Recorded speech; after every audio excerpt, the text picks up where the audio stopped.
This is a Hot Pie Media original. If you have a body, you're an athlete. So high performance simply means having the highest human performance possible. Then you can deploy that into whatever you would like to do. I don't care, but it's the same thing. You have to have focus. You have to have energy. You have to have all these things. And you could then say, am I talking about an athlete or a CEO? And ideally you'd say, I don't know. Because it should be the same damn thing.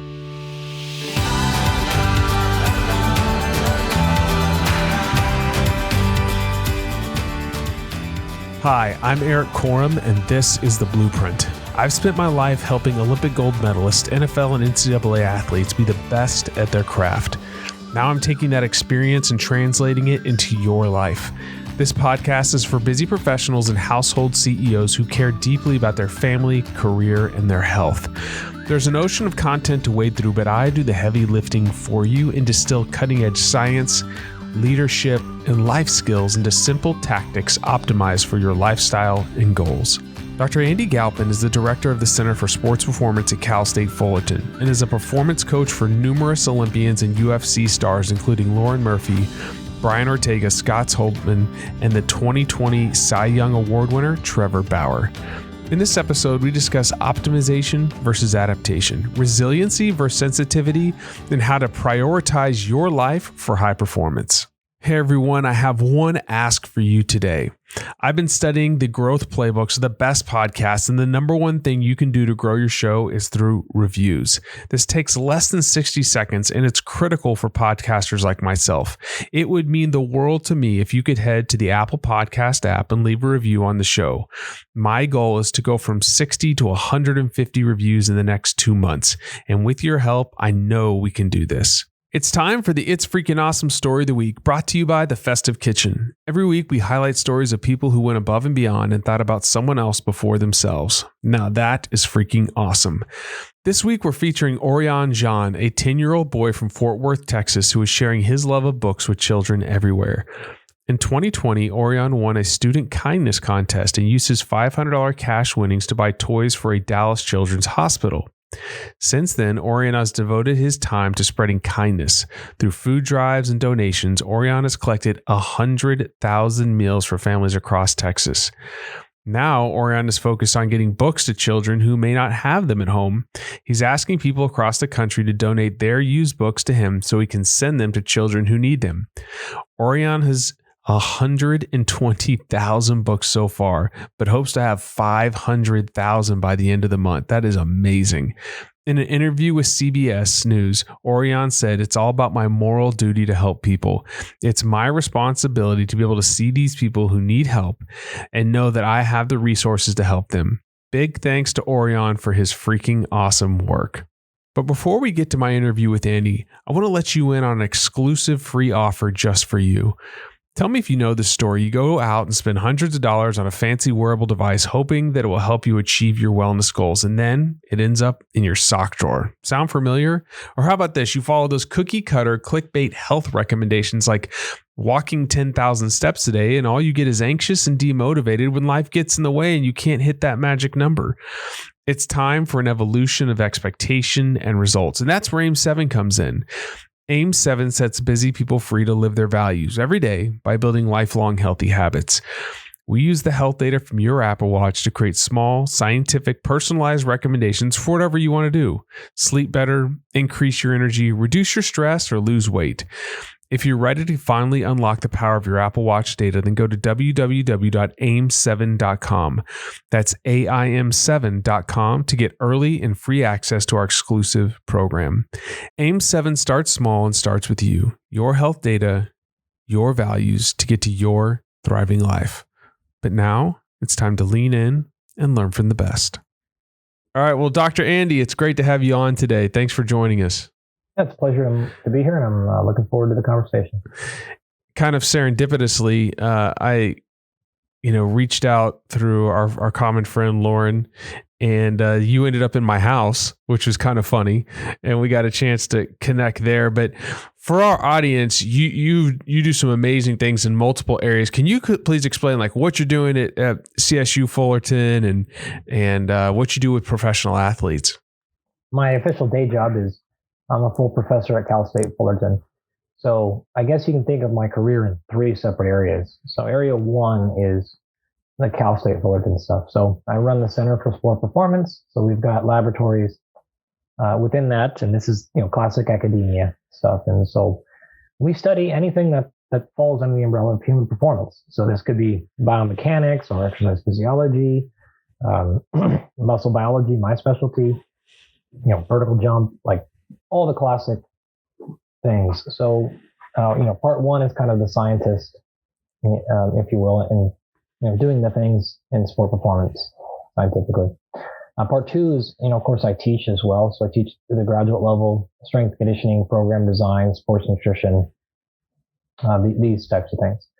But then part three, where I'm a little bit different, is I work at a pretty high level with professional athletes. So Major League Baseball and some NFL and mostly combat athletes. So you mentioned Lauren Murphy, so UFC fighters, boxers and wrestlers and things like that. So a little bit of academics, a little bit of teaching, and then the high level work with the professional athletes. And so that's basically what I do. What I love about that is sometimes, going through my doctoral degree, like there's some folks that just like publish research, right? But you actually do the research in the lab and then you go out in an applied setting and really put it into practice, which is really, really cool to me. And it's very, very unique. I know you work with some of the best athletes on the planet, and if people are interested, they can go look. But you've worked with some Cy Young Award winners, UFC elite athletes. But for us normal folks that want to be healthy, that want to be fit, but I think even more so, like want to thrive, right, and do that like late into life. Because like for me and my family, we do jujitsu, right? My wife, my kids, and it's something I want to do for a long time. As somebody that is an expert in this world of human performance, I'm now 41. A lot of people are listening to this are kind of mid-career, midlife. What should we be prioritizing for our health? Like, what do you see as like the biggest bangs for your buck? Not just to like live, but to thrive.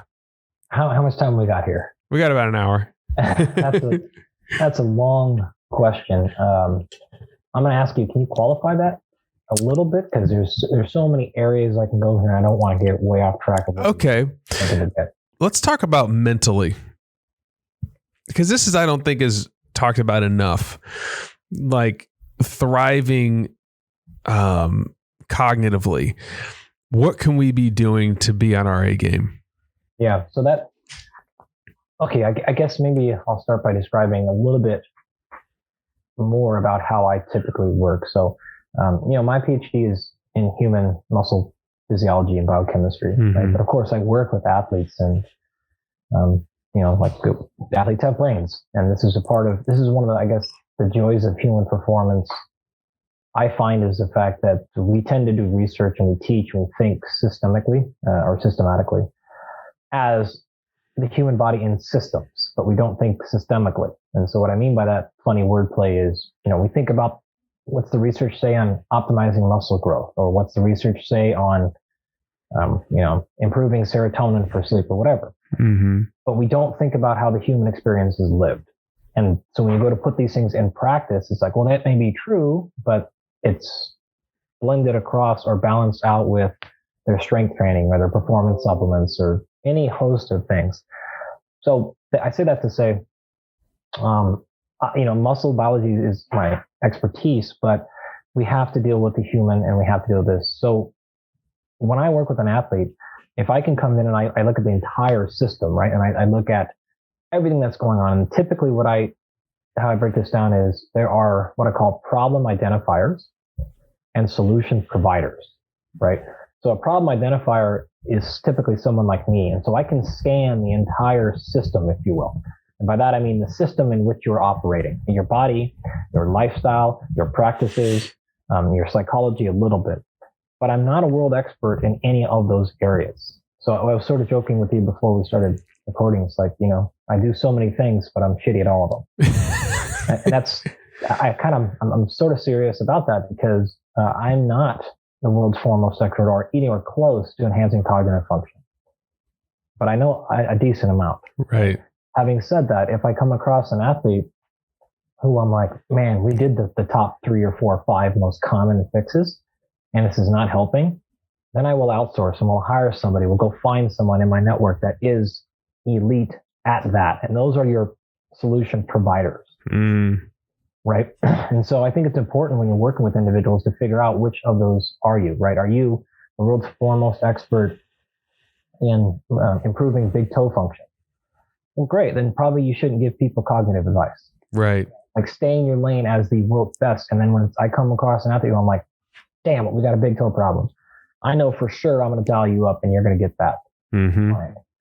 So all that preamble to say, the big stuff with cognitive function, I can hit. Past that, I'm not your guy. You'll have to get somebody else to answer those questions. But the big stuff that is very clear, I'd say put them into 3 broad categories. Category number 1, you have got to have some sort of physical practice. Jiu-jitsu, strength training, combinations, yoga, all these things. There has got to be physical movement, and we know more and more about the neurology as well as the physiology of that, including things like the importance of creatine kinase, the importance of creatine monohydrate, the importance of lactate. So all of these are things we typically associate with, physical muscle performance, right? Like, the creatine is something you take to get stronger. Yeah, but there's a tremendously strong link between that and cognitive function. The same thing for lactate. The brain really enjoys and strongly prefers lactate as a fuel source. So if you dose it with a bunch of that, we see memory improves. People, an example of like studying. So if you study for something today, you go work out really hard, generate a bunch of lactate, you'll probably remember more of those things tomorrow than if you didn't. Really? Totally. That's interesting. So these are perfect hacks for like finals week with my students. They tend to stop working out and they stop doing all these things. So go do a HIIT protocol. Yeah, go train. Yeah. You're going to remember, you're going to have more energy, and cognitive function goes up quite a bit. So physical practice being one of them. Number 2, you have got to have some sort of, what I'll say, out of my area stuff. Well, I'll just broadly call that psychology. These tend to be things like social connection, purpose, overall mental health stuff, risk tolerance, all these things that fall there. And that's a whole level out there. And then the third one being, you have got to be in some sort of consistent lifestyle so that you can get a normal circadian biology. Fancy way of saying kind of sleep, I guess. It's not only sleep, but it is sleep, stress management, these types of things. And if you can kind of handle all 3 of those buckets, then overall cognitive function tends to be pretty good. Well, let's move into your wheelhouse. I mean, you're a muscle physiologist, right? Yep. So how should we be exercising as we age? Like, there's so much, I'm just going to say, garbage out there or misinformation. And it's just so muddied. If somebody's like, oh, look, I want to thrive. I don't want to I want to move beyond like exercise to go to the bathroom. I want to, so I can thrive in my life, go hike, go ride my bike, go do jujitsu, whatever. Like, as we age and just in general, how would you be directing and steering folks based off of the amazing research that you're doing and what you're finding? So the quote to think about this, guy named Bill Bowerman, who's an actual running coach, but basically the guy that developed Nike. And he said, if you have a body, you're an athlete. So my top recommendation is that you continue to train, exercise, whatever you want to call it, as if you're training to compete in a sport. The only difference being, if you're having those goals that you mentioned rather than sport, is maybe you take your progression a little bit slower. You don't run quite as many risks. You hedge down just a little bit. But outside of that, the infrastructure should be almost identical. That's the big key. Things like jumping, right? People forget to jump. And if you do that, it doesn't take very long before you lose your ability to jump. And why that matters is you lose your ability to land and control yourself. And this is critical to wellness and critical to aging for a bunch of physiological reasons. So just think, I would run the exact same approach to aging, and we've done this with 90-year-old athletes. Well, these are folks that were Olympic and world champions in the 1940s and 50s, and they didn't stop training, didn't stop competing. And we've tested them well into their 90s. And they're very different than the rest of the folks, primarily because they just didn't stop training like an athlete. Again, go slower, progressions, don't take as many risks, don't do all the stupid stuff like trying to do the same workout when you're 45 that you do when you're 20. Like all that cliche stuff is true. But you need to continue to do that. And so step number one is identifying what you're training for. So what's your primary outcome goal? And the way I like to think about this is I call them defenders, right? So you want to achieve A. Okay, great. What is you defending or stopping you from achieving A? Great. So you want to build more muscle. Cool. Well, why don't you have enough muscle now? Okay, is it a sleep issue? Is it you're not training enough, or you're not training consistently enough? Is it a food issue, hormone issue, etc.? And if you say, I check all the health boxes and it's simply a training issue, well, that's the easiest of all of them, because training for hypertrophy is very easy. The work is hard, but the design of the program is super simple. You can basically do anything you want, right? There's almost no way to screw up hypertrophy training. If the goal is, fat loss, same deal, right? If all the other boxes are checked, training for fat loss just means work. Do whatever the hell you want. It's not complicated at all. If the goals are something different, then things get kind of hairy. But for those two primary goals, muscle gain and fat loss, the actual prescription in terms of what exercises and reps and set, it's super simple. So why do so many people fail at losing fat? Well, this is a different question. Okay. Entirely. Why don't you keep finishing your thought, because this is really good. I was just going to say, basically, the prescription of the exercise for those two things, it's almost what we'll call idiot proof. Yeah. The thing that matters by far the most on these two things is consistency and progressive overload. So can you define progressive overload for people listening? Just doing something to progress the either intensity, the duration, the difficulty, the rest, anything like that, where you can just continue to work a little bit harder, work a little bit harder, work a little bit harder, and to make those increments very small, by the way. Very. Do not make I did 50 pounds this week and I'll do 60 next week and 70. Well, it doesn't take a genius to figure out that train runs out very fast. Right. So all of a sudden you're like, okay, I started at 50 pounds. My next week I'm going to 150. So you tripled your weight in a week. Not sustainable. It's not going to work very well. So to wrap those two things up, what the word I haven't said yet of all of that, to answer your question directly for the people that are just interested in longevity and wellness in these folks, or fat loss and muscle gain, by far the most predictive quality there is simply adherence. So you have got to put yourself in a situation where you will do these workouts the most consistently. If you like taking a bike ride, fine. If you like jiu-jitsu, fine. Are there subtle differences in effectiveness? Yeah, sure. But those differences are outweighed massively by adherence. So for the vast majority of you, don't care about is HIIT training more effective than steady state, because it might be 4 or 5% more effective, but 4 or 5% doesn't matter if you're doing zero. So you've got to put yourself in a situation, find activities that you like, that are realistic, and put yourself in is it realistic to do 3 times a week? Well, then don't write a program for 6 times a week. You're just going to live in failure. Every day you're going to remind I was supposed to work out today, I didn't. I'm failure. So be realistic about it. When you work out, get something done, right? Go in there and get after it. Train hard or don't train. Move on. Don't live in this circle of fail and shit and fail and shit and fail and shit, right? And you're just going to eventually just be like, this isn't working, I'm done. Right. So put yourself in a system.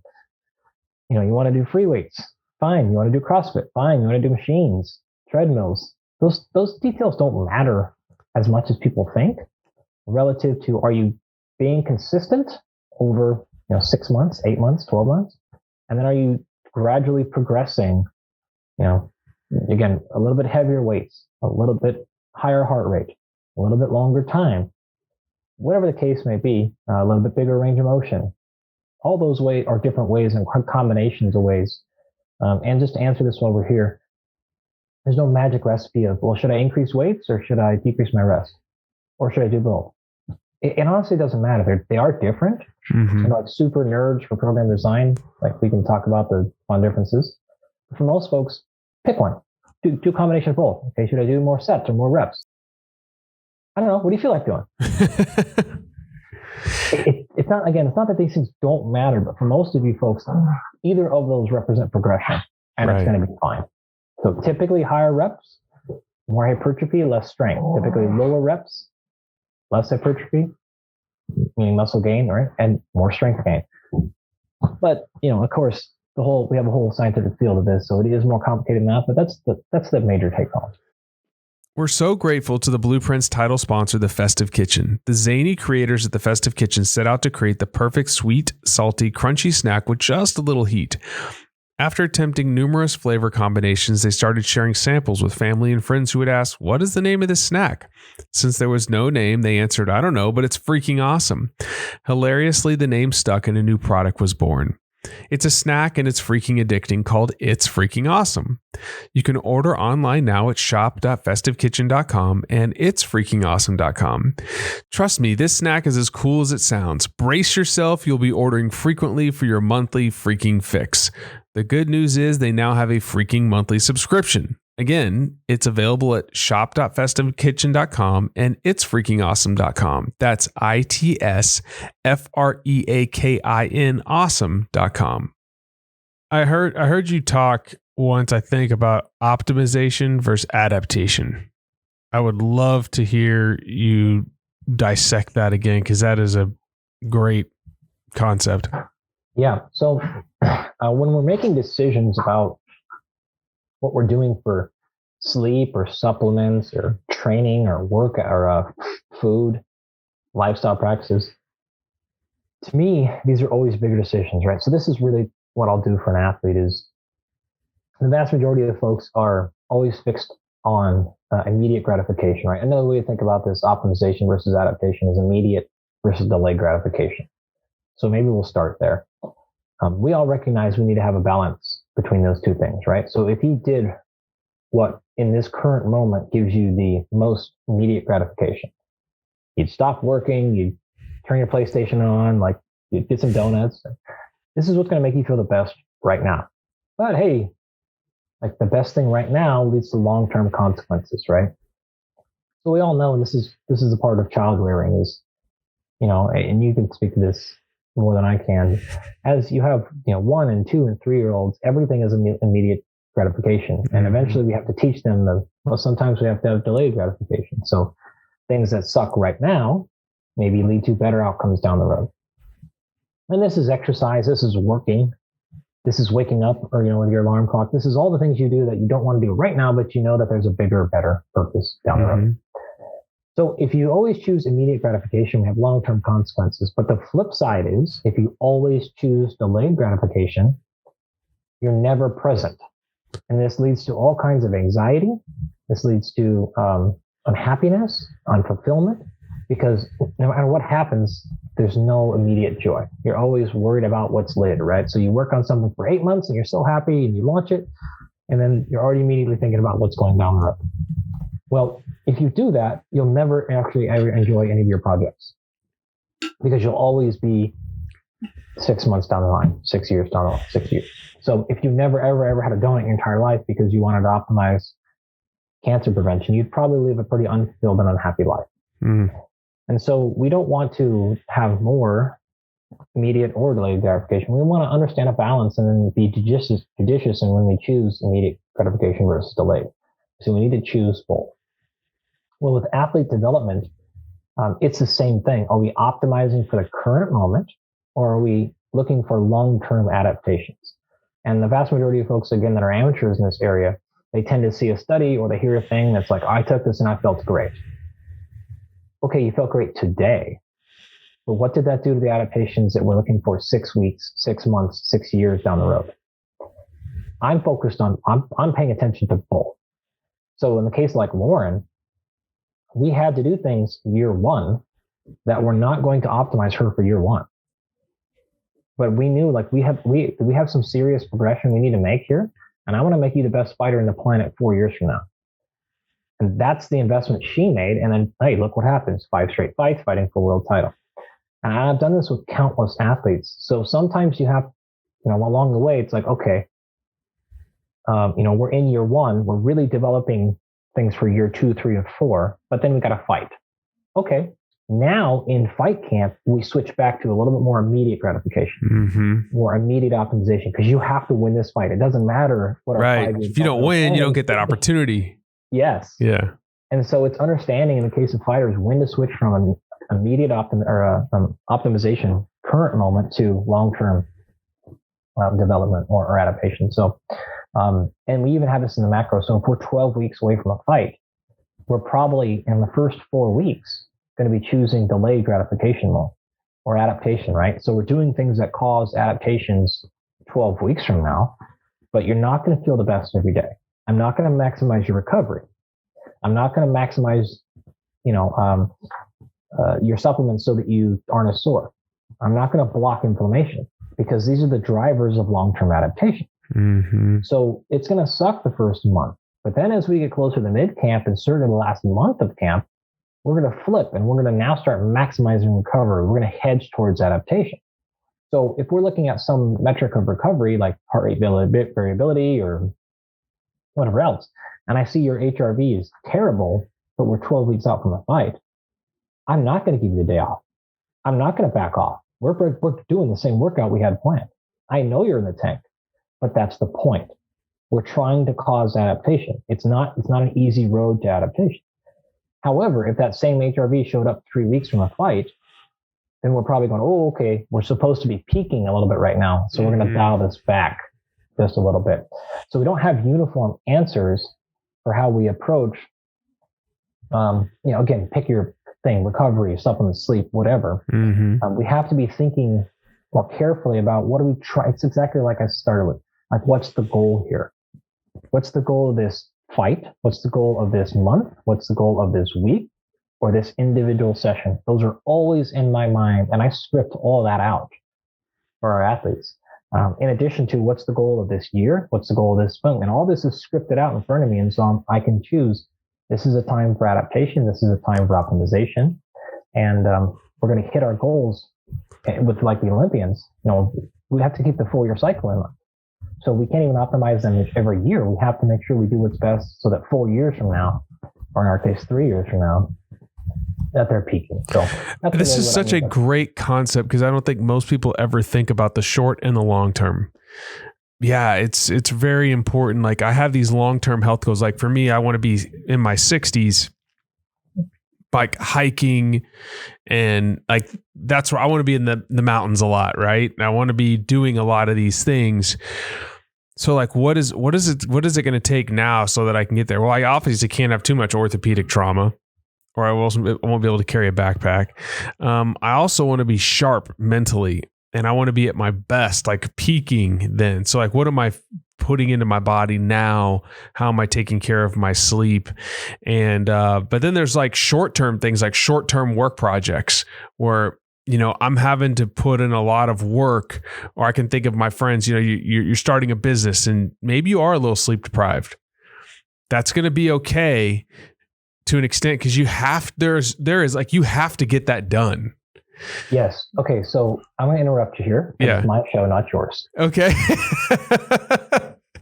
I told you I'm long-winded. Yeah. So you're not going to get that many questions in. Another way to think about this is resiliency versus sensitivity. Okay. If we use the case of like insulin, everyone is fairly familiar with insulin resistance versus insulin sensitivity. And you don't want to be either, right? And so everything in your life is either driving resiliency or it's driving sensitivity. Here's an example. What if you're like, okay, geez, I want to maximize my health, etc. So I'm going to cut out all sugar. Okay, great. So you cut out all sugar. And you don't ever consume anything with sugar in it. You're driving sensitivity because you take it away from the system. And now if it ever gets reintroduced, even in a slight bit, you're going to be so unbelievably sensitive to it. It's going to cause you to feel horrific, right? And then you're going to be like, oh, see, my body doesn't process sugar. Well, it doesn't because it hasn't seen it in 6 months. It's not your inherent physiology. It's the fact that it is hypersensitive to something it hasn't seen in a very, very long time. The other end of that spectrum is resilience. So somebody who eats, 200 grams of added sugar a day, not carbohydrate, like added sugar a day, is super resilient to sugar. When they have sugar, they don't even feel anything because it's been there. The senses are dulled, right? So we have to understand when we're making lifestyle choices, are we driving sensitivity? Or are we driving resiliency? And some we want to hedge towards more sensitivity in the case of sugar, right? Like, I hope you feel what it feels like if you ingest 60 grams of sucrose, right? Like you should feel that difference. If you don't, like you're probably not sensitive enough to sugar. Some things we want to derive more towards resiliency. And then some we actually want in the middle. And alcohol is a good example. So if you never touch alcohol, and then you have 2 glasses of wine, you're probably going to get hungover as shit, right? Because you're super sensitive to it. Right. You have no resiliency to tolerate alcohol. Some of you might think, great, awesome, okay, fine. But some of you might think, I kind of want to have like at least like a drink a week, or every other week be able to have a glass of wine and not feel hungover. Well, then maybe you need to drive a little bit less sensitivity and a little more resiliency towards alcohol. And hey, 2 glasses of wine a month, there's no physiological damage at all there. There's no health consequences. Right.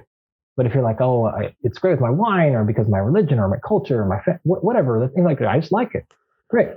Well, then you may want to introduce, this is funny, but like introduce alcohol a little bit more frequently, just so you keep some semblance of resiliency there. Right? So we have to think through everything we're doing and understand, are we driving resiliency or sensitivity? And a really good example of this that sounds counterintuitive is things like morning routines, right? And these are the hot jazz, right? Like, we'll do a morning routine and do a morning routine. Okay, well, that's great. First of all, every time I hear someone say this, I'm like, you don't have children. Good luck. It's like, oh yeah, you're 40 and a biohacker and you're worth millions. Right. You can spend an hour and a half on your morning routine every day. Cool. Good luck. Thank you for saying that, by the way. It's annoying, right? Like, you're like, oh, yeah, you know what my morning routine And you're wearing your blue blocking glasses at 9 a.m. Yeah. Yeah, my morning routine is, go to the bathroom, chug water, and then get rolling on my day. Yeah. I think people should have a morning routine, though, in terms of this. I think it's awesome if you can sit and figure out, hey, if I wake up in the morning and I drink water and then I do a 10-minute yoga flow and then I do a like gratitude journal and then I do like a 5-minute breathing thing. And then if I go down and I have like a special herbal tea, and then I put in this whole 20, 40, 80-minute routine and be like, hey, like I'm super productive these days. I think you should know that. Mm-hmm. Great. Well, what I don't want you to do is be in a position where if you don't have your 90-minute, 28-step routine, everything in the day gets thrown off because you've driven way too much sensitivity. You're not resilient. You're what we call like you're too precious, right? Like if you can't operate without coffee, you're way too precious. You're not resilient. You're way too sensitive to it. You need to be more resilient. And so I want you to know, hey, like if I can do these things, I will guarantee optimization. However, if I optimize every single day, like meditating and breathing and journaling and coffee and blah, blah, blah, blah, blah, every single day is optimizing the individual day, well, then I'm sacrificing long-term adaptation because now I get in a position where I can't operate without all these things. And so I become way too optimized, way too sensitive, and not nearly resilient enough.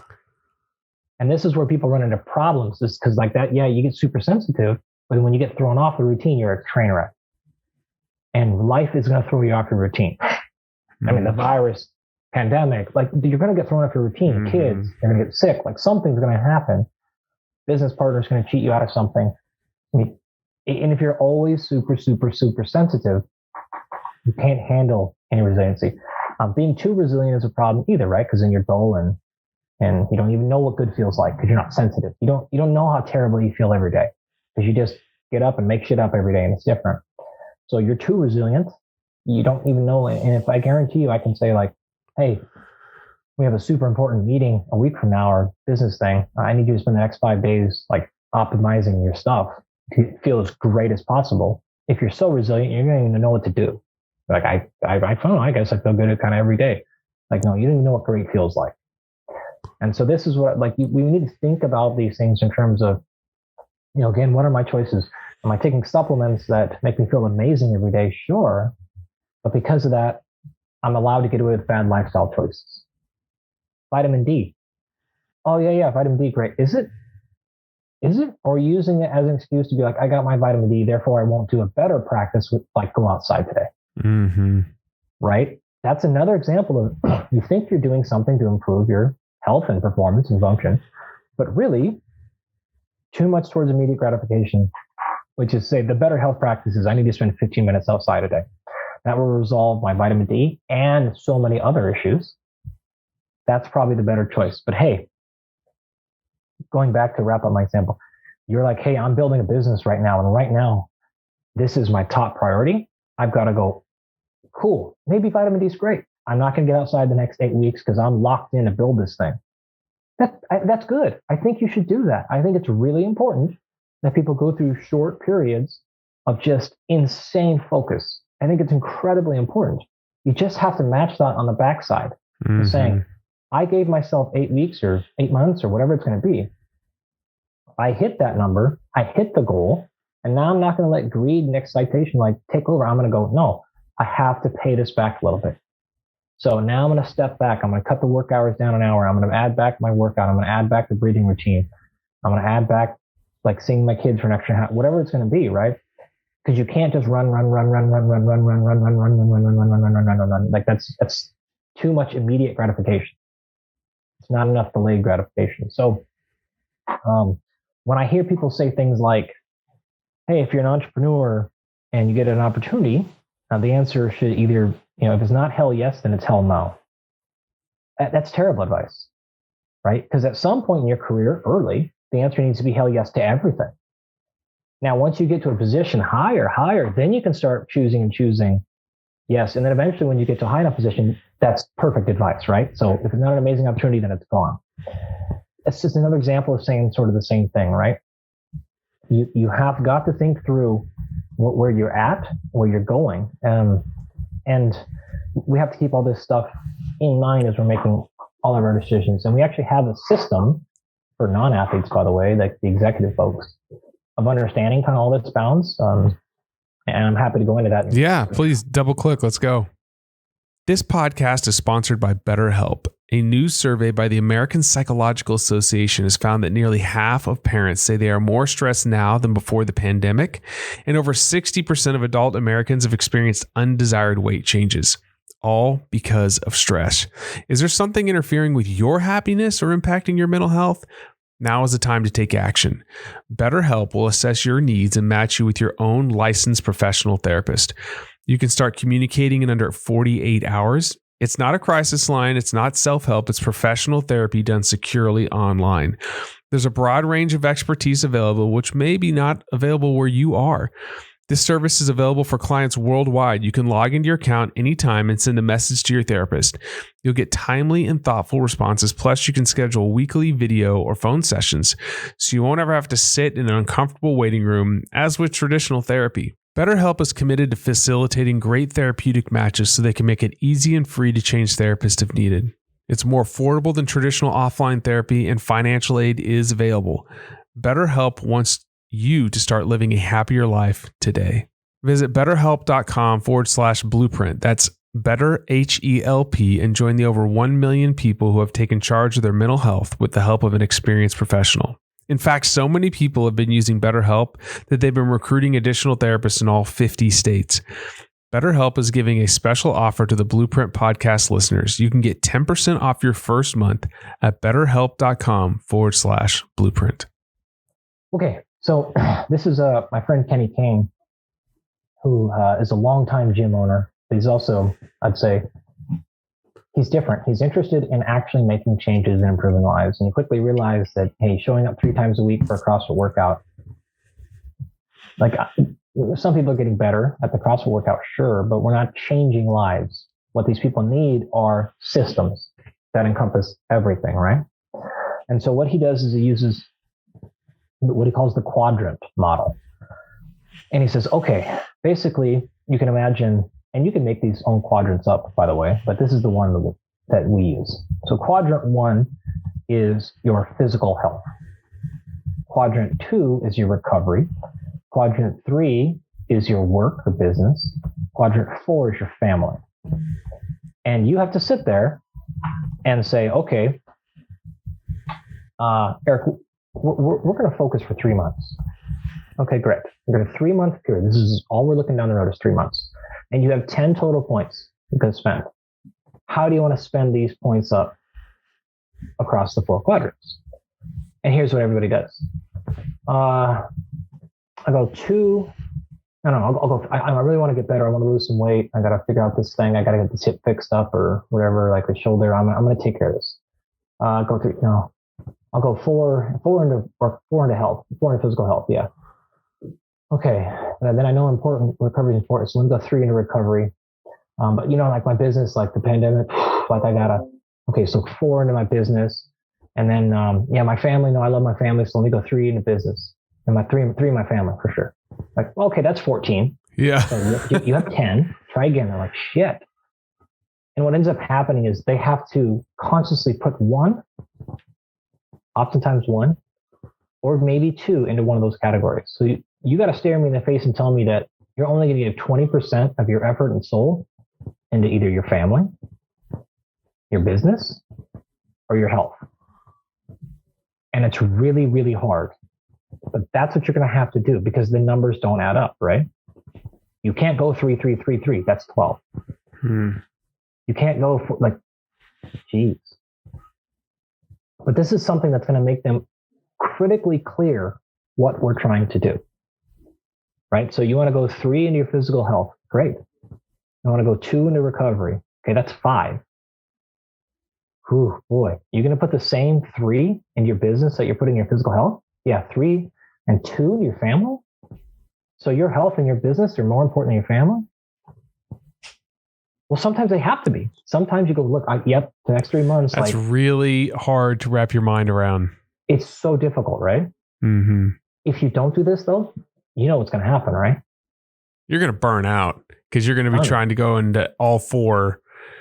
And, I just had a conversation with a guy who's a former special operator, and he said, every day you rack and stack your priorities. And he said, he's now the president of TRX Elite. And he said that before he went into that, he was like, I had like 3 or 5 months where I'm like, you know what? I'm going to invest all this time in myself to prepare myself for that. Because when I get there, I can't do that anymore. And I was like, that's a lot of wisdom. It's really crazy to hear you saying, 2 great minds thinking alike in different ways. But yeah. So how do you, if you run this train a little bit farther, just to finish it, you take those, so you fill out your quadrant, right? We put it on a note card. Yeah. And that note card goes in the gym and it goes in your office. And so you stare at it. And when you're coming into the gym, and let's say, for example, you said, look, like my business, like I got to get it going. Okay. It's 4 in business right now. And, my family, I don't want to give up too much of them so that they're going to get a 2. They're going to get 3. So 4 in business, 3 in family, that's 7. And I'll go 2 into training and 1 to recovery. Cool. Totally get it, right? Hey, look, for the record, if you say like right now it's 9 in business and 1 in family, or it's 0 in family. And there's times like this happens with fighters. They basically have to give a 0 in fight camp to family. Totally, right? But it's 8 weeks, 10 weeks, and they go, look, I'm fighting for one title. Like family is 0 right now. I'm sorry. Like I love the kids, but these are totally acceptable numbers, by the way. It's not, nothing is good or bad here, but it's being honest with what you're actually trying to do in the next 3 months, right?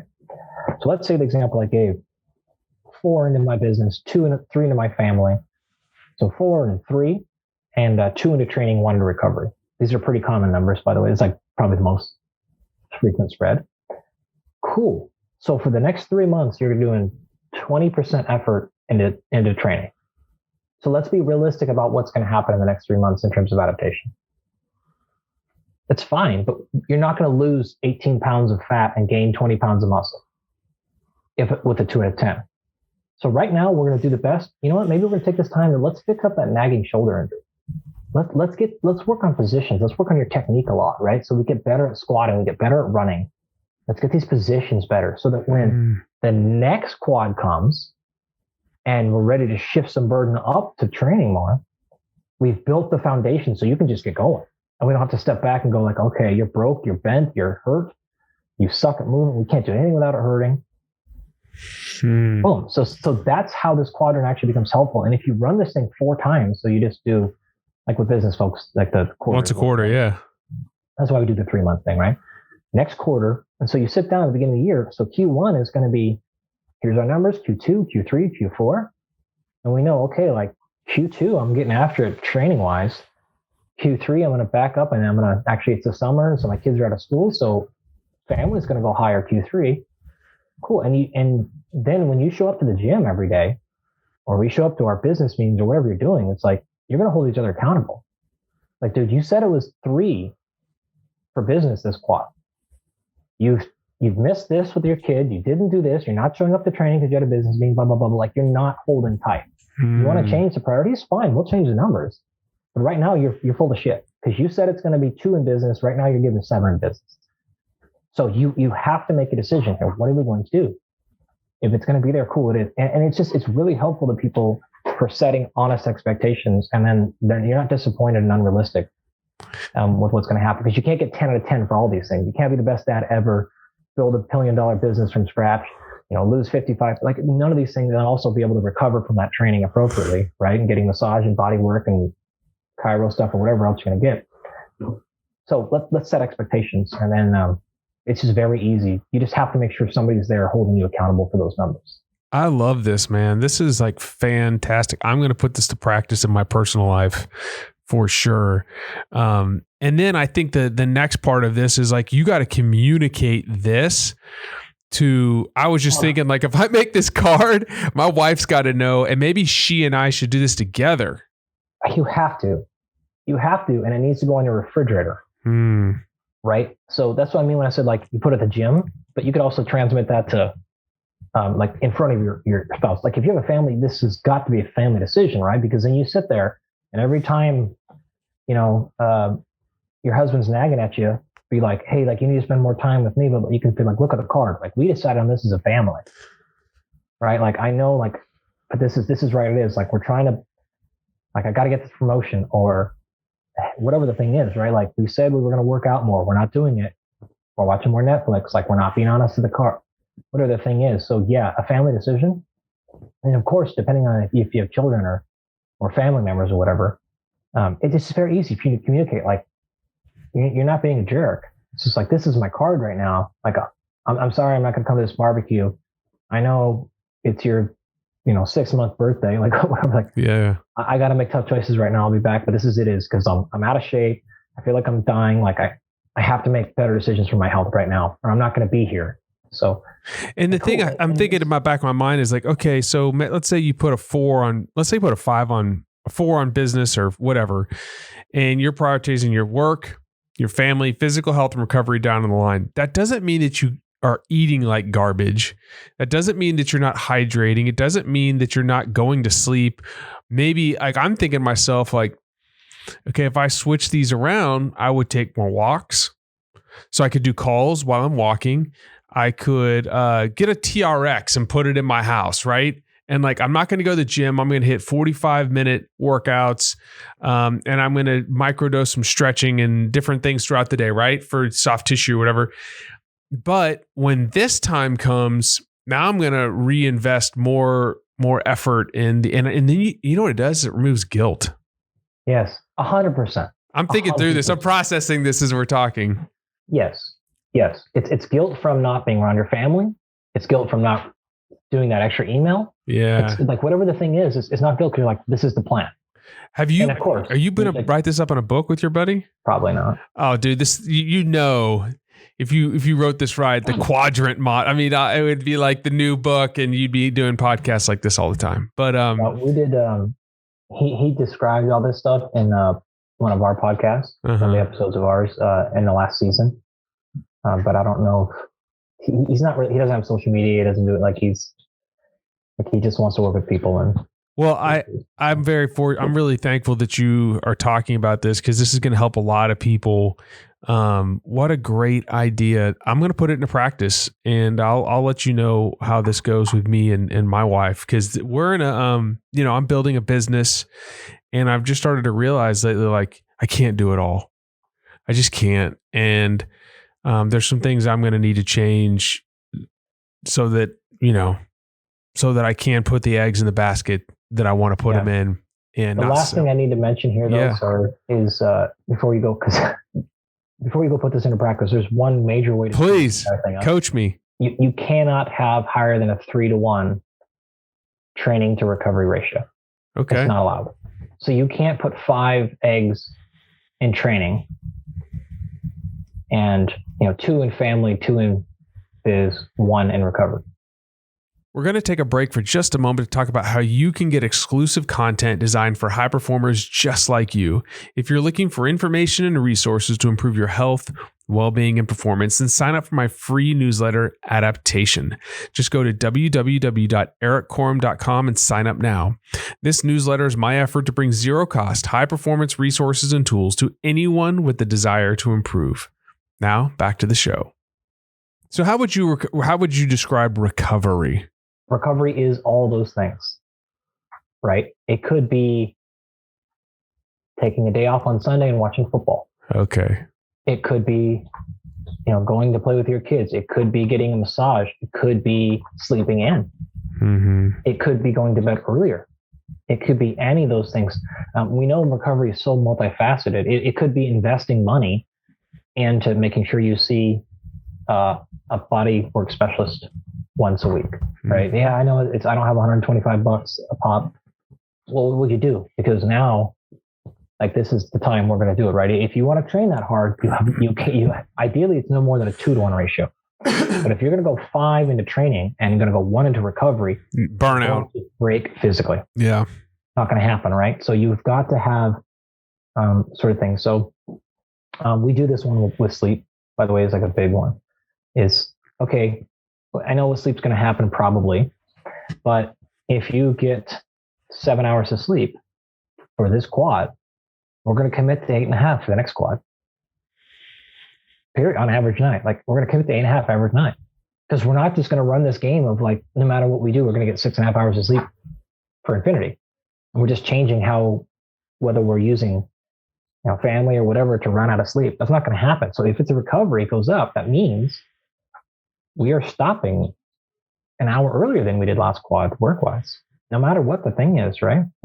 Average night for the quarter. And we're going to add an hour of sleep. Well, what do you think happens to recovery when you add an hour of sleep? Goes up, right? Maybe we're going to spend the time to make that appointment to go get a sleep study done to figure out why we can't sleep. Maybe we're going to spend the time, we'll take the day off and we'll go get, we'll go see that physical therapist to figure out why that knee is. It's all those things where people tend to go like, I just don't have the time for that right now. I got to get somebody figured out. Maybe it's investing money and like, let's get some advanced blood and urine and hair samples and fecal tests. And then we're going to go through it, and it's going to take time out of my day, and I got to answer these questionnaires. I got to make these appointments. But this is part of the number 3. Like, you've invested 3 points in recovery. This stuff counts. If we don't have a primary focus on that, those are all the things that go, God, yeah, I got to get to that. I got to get that figured out. But I just got to get back to this email. Got to take her to soccer. I got to get that. I don't want to miss my. Well, here's your time. We've upscaled time to go invest and look around to find a better mattress. Find the one that you like. And it's going to take time. It's all the things. So it's mostly a time issue when it comes to recovery or resources, because recovery tools tend to be expensive. Yes. Right. Training, it tends to be cheap, but recovery tends to be expensive. This is not what I thought we were going to talk about today, but this is some gold right here. So what does high performance mean to you, Andy? Going back to the beginning, we study systems, but we work with people. So high performance simply, in my opinion, means to execute at the highest level, and you cannot do that without all systems go. So performing however you would like, but you cannot perform your best in your business if your muscular health is not optimized. You cannot perform well if your blood isn't perfect, if your gut microbiome isn't amazing. If you're an athlete, the same thing. If you can't focus throughout the day, if you can't have behaviors, so if you have a body, you're an athlete. So high performance simply means having the highest human performance possible. Then you can deploy that into whatever you would like to do. I don't care, but it's the same thing. You have to have focus. You have to have energy. You have to have all these things. And you could then say, am I talking about an athlete or a CEO? And ideally you'd say, I don't know, because it should be the same damn thing. That's good. So what habits or practices have you put in place so that you consistently perform at your best? I would say you have to separate my life into a couple of phases, because my answer to that pre-children and my answer to that now with the two little ones. So your card looks different. The card looks different, but the actual tools are different. Okay. For the first 30 years plus of my life, making scheduled time for exercise was never an issue, right? Like there was many hours of exercise a day. Most days, infinite, right? And I wouldn't hesitate to train twice a day if I'm like, I got done early. Like, I want to go work out again. Like, it's just such a part of my life. Now that has to change. Now it has to be in the Google Calendar, right? It has got to be locked in specific time, because if not, that time gets filled and gets eaten away. And my life isn't less busy now, or isn't busier now than it was, especially when I started my career.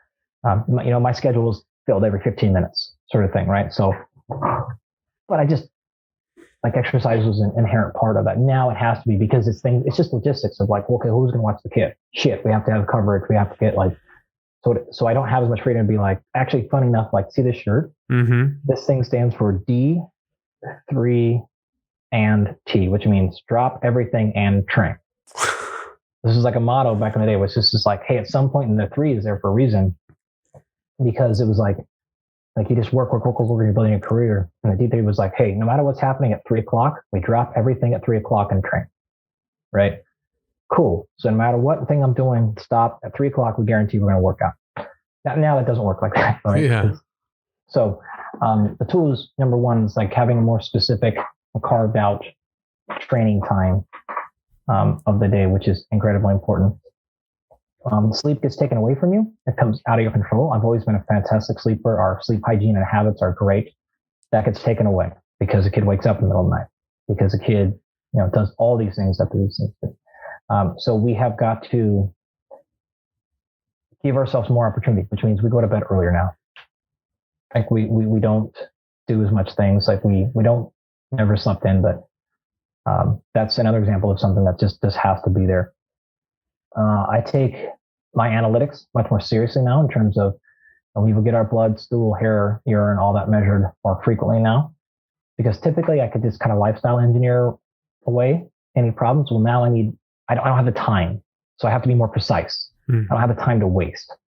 So we have to be more precise with what we're doing if we're going to make supplements changes or dietary changes, whatever. So that means more money, more expense, but more precision. And so now at the point in my lifestyle, trading time for money is something I'll do 10 times out of 10. Right. So that's another thing that we do differently. And then of course, like saying no to a lot more things, professionally has created a lot more space. Yeah, those are some of the ones that jump out. What are you doing right now for your personal growth? Is there an area that you're digging into? I know you read a lot because of your job, but is there anything personally that you're just like really interested in or reading about? So my answer to that is no. Okay. And here's why.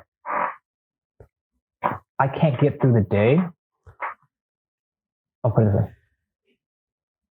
I have a hard time distinguishing between that and what I do every day anyways. Mm-hmm. That sounds like very, like, oh my God, that was so lame. But the reality of it is, I'm working with an athlete, or many of athletes, and they have very high, lofty goals. And so my day is consumed with, my work side or the athlete side, and I'm solving those problems for them. Mm-hmm. But at the same time, it's like I'm researching it too, right? So if it's, if they're trying to figure out how to relax better, I'll use the things that I'm like, okay, that didn't work for you. Let me call some people. Let me listen to this podcast. Let me buy this book. Let me buy this webinar about relaxation better. I'm doing it because an athlete told me, and a lot of times they even pay for it. But then I'm like, all I'm doing is learning how to relax better. I got you. You know what I'm saying? Like, so I don't feel like I have to go do these things outside because, like, how do I deal with PTSD? Oh, geez, I don't know. Like, let me go read some studies on that. I'll buy a thing or somebody's ebook. Like, so I feel like I'm learning in all these areas as I'm working through them with athletes. And I've been doing this for so long. It's, depending on the athlete, the challenges change. Yeah. Their lives change. And so what the stuff I get into changes, personally. And then, lastly, I'm just a generally very curious person in areas that I don't know a lot of stuff about. So any free time or personal time I have, like I'm going to play video games, watch the Seahawks, or probably I'm going to listen to a podcast or an ebook on something totally out of my area. Mm-hmm.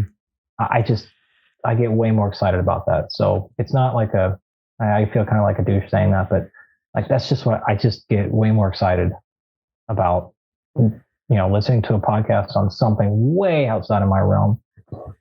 So there's a lot of growth there. No, not specifically, but it just kind of comes with the territory, I guess. I found that with a lot of curious people that like, I had an opportunity to hear Bill Clinton speak in a small setting, and he was like really into physics.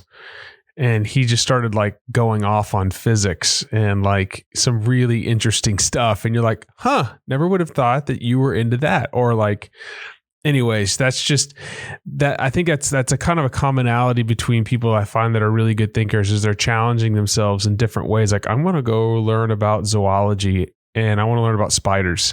And then somehow you're going to learn something there that's going to come back and you're like, dang, that like really helps me over here. And it's a good like exercise of just stretching your thinking.